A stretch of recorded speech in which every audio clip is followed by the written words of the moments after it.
Check out that edge, that's just unreal. That is so nice.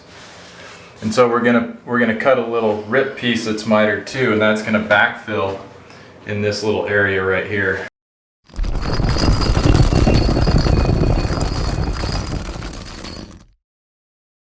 What's up, everybody? Okay, day 5, and we are ready to set the other 2 sidewalls. Last night we came in just for a brief session on a Sunday and got this whole back wall up. So again, the nice thing about floating your walls is you can get everything flat and plumb. So we actually already made all of the cuts for this sidewall before we even set them. Because I know it's going to be straight and plumb, I know every cut is going to be exactly the same. So we were able to get everything pre-cut. We got our edges mitered, and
yeah, you can check out how flat that wall is and plumb. Everything's plumb. The nice thing about plumb is all the cuts are going to be the same. People always ask me that because they think, well, as long as it's flat, it's good. But if you plumb it, then all your cuts are going to be exactly the same. So we got our other little piece of redwood in. I use the ring shank nails, and these are redwood float strips. We're going to stack off of those. Then we're going to do the floor, and after the floor sets up, we're going to come in, pull the strips, stack on top of the floor, because we want to cut in really tight and make a nice scribe to the floor if it's not perfectly flat. So here we go. We got our Multi-Max light.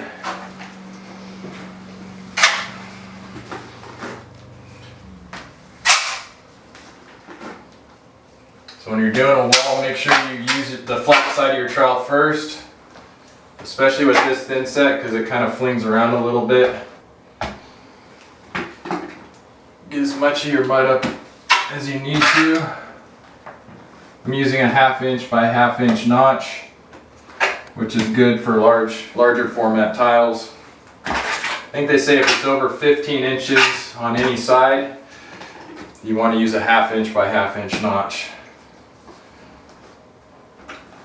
And by doing this, by putting the mortar on first, getting it where it needs to go, I'm trying to gauge the correct amount with the flat side of my trowel before. I don't even need to pay attention to that line. I'm just going to go. See a little bit flung off my trowel there, and that tends to happen with this thinset a little bit. It kind of wants to fling around, so I found go a little bit slower and just pay a little bit more mind to the motion of your trowel, and this thinset works great.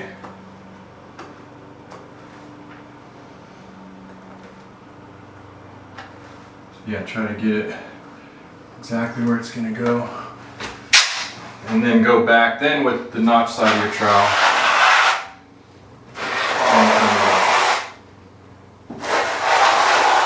See how it stays clean without flinging anywhere when you do that?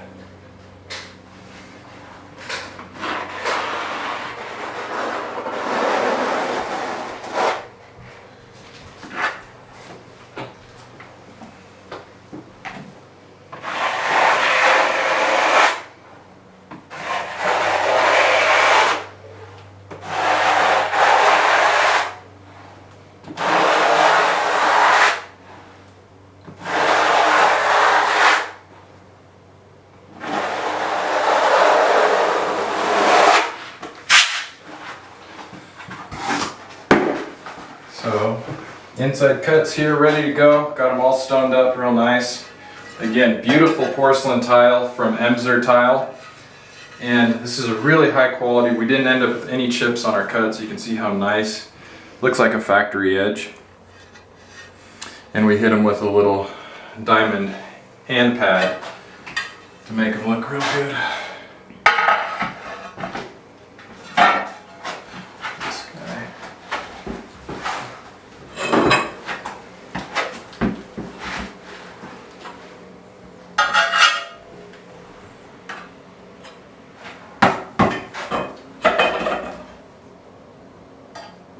So when you set these tiles, it's real important to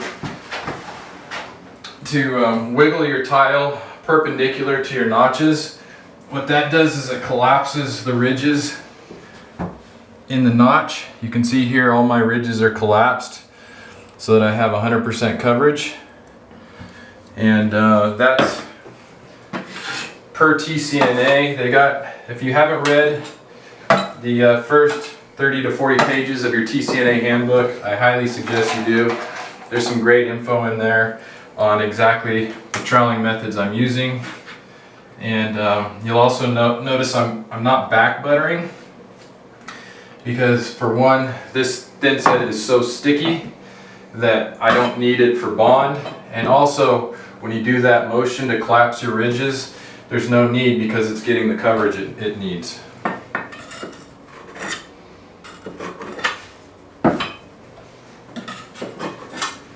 So this notch we have cut out here is for the little shells. You want to show that, Zach? You got one right there? Yeah. Yeah, so these are the little shampoo shelves. This one's going to go here for Bo. So if he's in here on his knees, he can get to it. Sometimes, I just need to notch that a little bit. But that's going to fit in just like that. For a nice little footrest, shampoo shelf there. We have another one up there, and then one more up there. You might wonder why we don't have a niche in here. In Colorado, in Denver, it's really cold, so we didn't want to have an uninsulated area. Typically in this area, they don't do shampoo niches in exterior walls. And we have two exterior walls here. Then we have the interior plumb wall, but there was no place to put it in that wall. We had a vent pipe, we got all of our plumbing. So we're using these shelves, and they look really sharp. I like them. So for our edge detail, we have this Schluter Finec profile. This is a new profile that they came out with about a year ago. And it's a profile to protect a mitered edge. So we're using a miter on this because I wasn't real crazy about the BULLNOSE trim selection. So what I'm actually going to have to do is put some thinset on the edge here.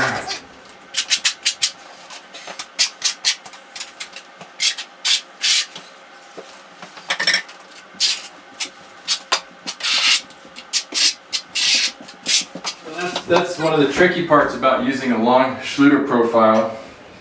You either have to leave a gap in your tile and slip it in underneath it, which I don't really like to do. If I can, I really like to embed the strip before I lay the tile. So I'm just going to set this in like this.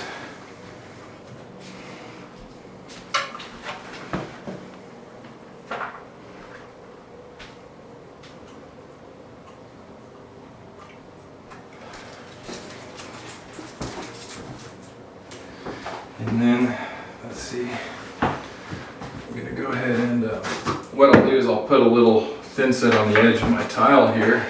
So here's a mitered edge that we did. You can see the miter. That way we don't have any need for trim. We'll be able to just make the miter. It'll be a real clean edge. I've never done this style before. Well, actually, I've done a shower curb with it, I've never done the shower walls, so I'm really excited to see how this is going to turn out.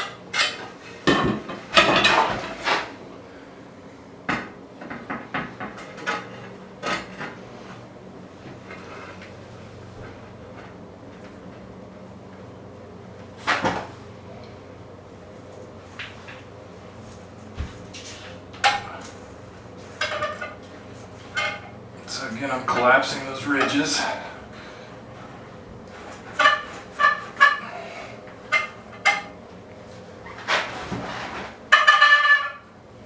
So our profile is going to finish just like that.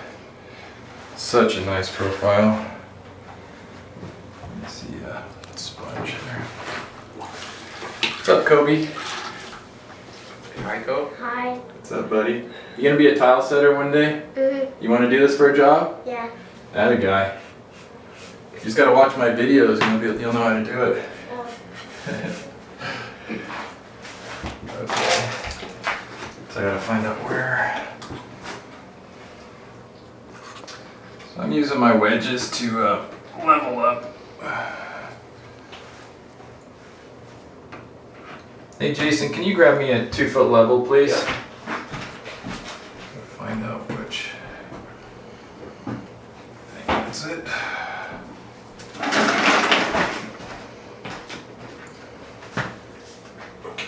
Thank you.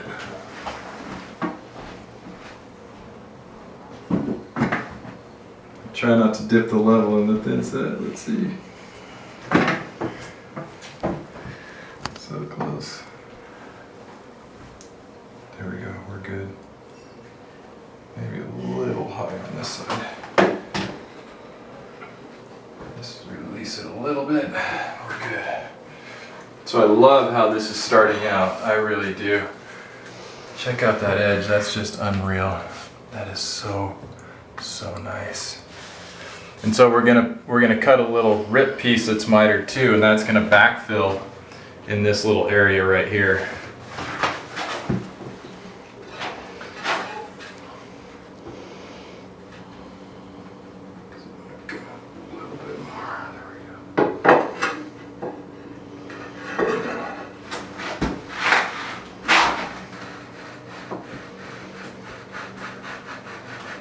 And you'll notice since I floated my walls, I don't need to worry about adding more or taking away any thinset on each of my tiles. I can just spread my thinset and go. Keeping my joints clean as I work. Really important to do that. So yeah, so each one of these tiles, I just got to put a little mud on there and that's going to lock that Schluter edge in. You can see this is a lot better way to do it than if I were to try to set these tiles and then slip it in. This way that profile is going to really be locked in.